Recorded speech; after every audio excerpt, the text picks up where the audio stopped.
Good morning, नमस्कार। आज हम इंग्लिश विषय में ग्रामर का एक चैप्टर लेते हैं, उसके बारे में पढ़ने जा रहे हैं। जब हम ग्रामर पढ़ रहे हैं तो पहले हम जिस किसी भी विषय के बारे में अगर उसका हम ग्रामर या व्याकरण पढ़ते हैं तो पहले हमें ये जान लेना चाहिए कि वह भाषा, वह लैंग्वेज है क्या। जैसा कि हम आज अंग्रेजी पढ़ने जा रहे हैं, इसकी शुरुआत हम कर रहे हैं, तो हम जाने कि अंग्रेजी भाषा आखिर है क्या। ठीक है ना, यह भाषा क्या होती है। तो व्हाट इज इंग्लिश, पहला प्रश्न, पहला क्वेश्चन हमारा है कि व्हाट इज इंग्लिश, इंग्लिश क्या है।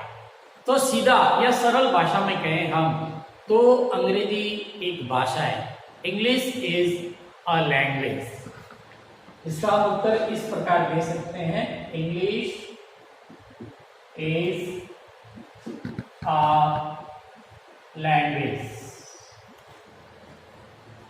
अंग्रेजी एक भाषा है।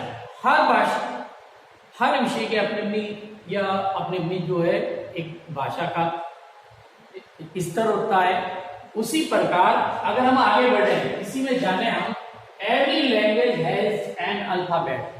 हर भाषा की, चाहे इंग्लिश है, संस्कृत है या हिंदी है, हर भाषा की अपनी अपनी एक अल्फाबेट, जिसे हम वर्णमाला कहते हैं, वो वर्णमाला होती है। अंग्रेजी में भी वर्णमाला है, हम पढ़ चुके हैं, छोटी क्लासों में पढ़ चुके हैं। जैसे हिंदी में कहें तो अ से लेके अह तक और क से लेके सत्रज्ञ तक, ये हिंदी की वर्णमाला होती है। ठीक उसी प्रकार अंग्रेजी की भी एक वर्णमाला होती है, ए से लेके जेड तक, ए टू जेड। हम सभी ने पढ़े होंगे ए टू जेड। अब आता है कि इसमें लेटर्स या वर्ण कितने होते हैं। अंग्रेजी भाषा की जो अल्फाबेट है या जो वर्णमाला है, इसमें वर्ण कितने होते हैं। तो अंग्रेजी में कुल 26 वर्ण होते हैं या 26 लेटर्स होते हैं। हम सब ने अच्छी तरह से पढ़े हैं और याद भी किए हैं। आगे बढ़ते हैं,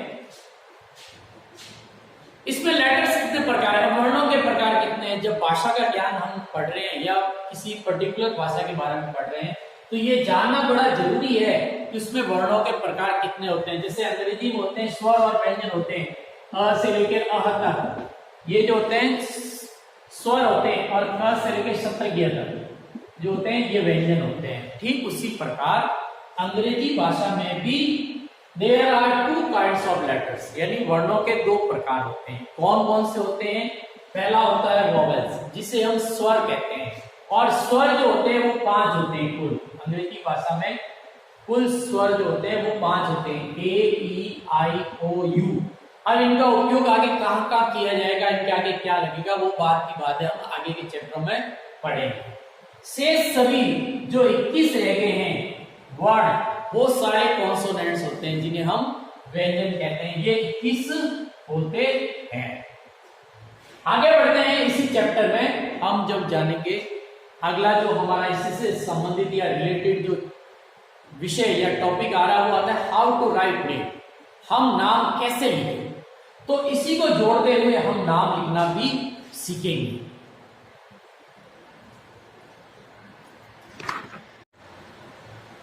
अगला जो हमारा इसी से संबंधित जो टॉपिक है वो है हाउ टू राइट नेम, नामों को किस प्रकार लिखा जाए। इसमें कई भ्रांतियां भी होती है, कई नियम होते हैं उसमें, कई बार हमारे नाम गलत भी हो जाते हैं। लेकिन नाम लिखने से पहले सबसे महत्वपूर्ण ये है कि हम जो नाम लिखने जा रहे हैं वो बिल्कुल शुद्ध हिंदी भाषा में लिखा हुआ होना चाहिए।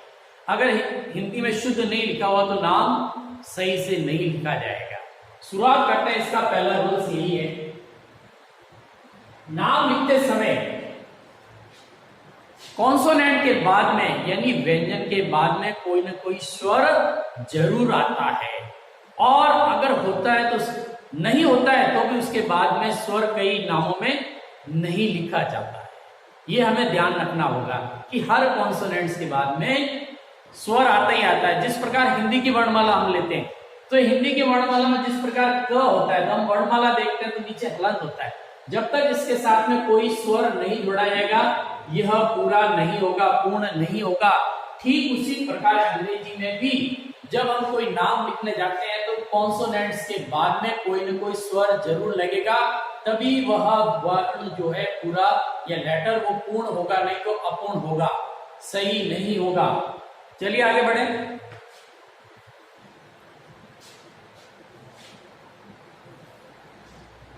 कुछ नाम है जैसे मैं लिखने जा रहा हूं, जैसे गणेश।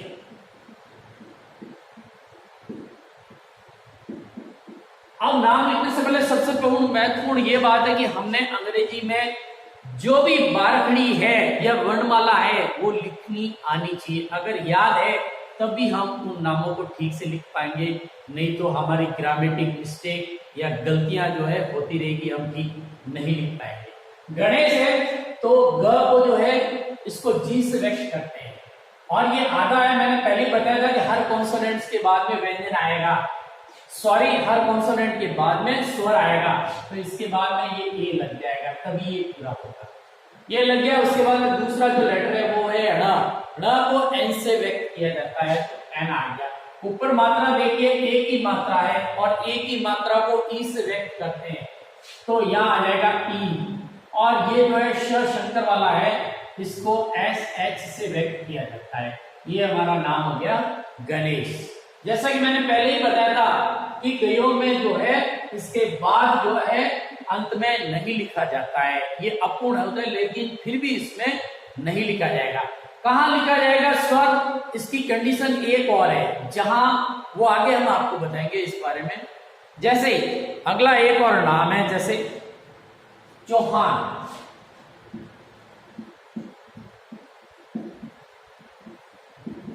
चौहान वर्ण हमारा है च से चम्मच वाला, इसको हम इससे व्यक्त करते हैं सी एच से। आउ की मात्रा है तो आउ की मात्रा को ए और यू से व्यक्त किया जाएगा।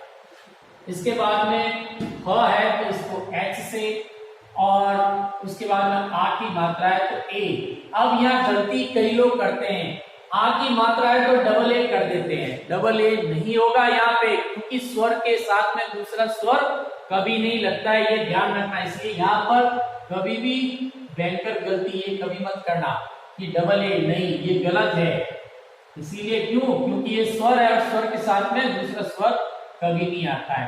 अंतिम जो है हमारा वर्ण है वो एन, यानी न। ये हो गया हमारा चौहान। आगे कुछ और उदाहरण लें, जैसे हम कैलाश।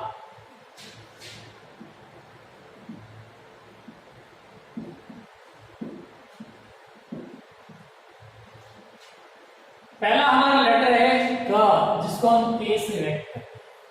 हमेशा याद रखें नामों में पहला जो लेटर होगा वो कैपिटल लेटर होगा, बड़ा होगा, बाकी सारे स्मॉल होंगे।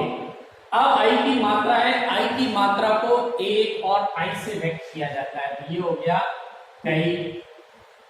और दूसरा है ल यानी एल, उसके साथ में आ की मात्रा है तो ये ए आ गया। यहाँ पर भी मैं एक ही लगा रहा हूं, दो की गलती मत करना। उसके बाद में श शंकर वाला भी, ये पहले हमने यहां से लिखा ही था, ये इस प्रकार से किया। मैं उम्मीद करता हूं, आशा करता हूं कि पहला जो नाम लिखने का स्टेप है वो आपने अच्छे से सीख लिया होगा। मैं आप लोगों के लिए कुछ नाम छोड़े जा रहा हूं होमवर्क के रूप में, वो आप अपनी नोटबुक में करेंगे।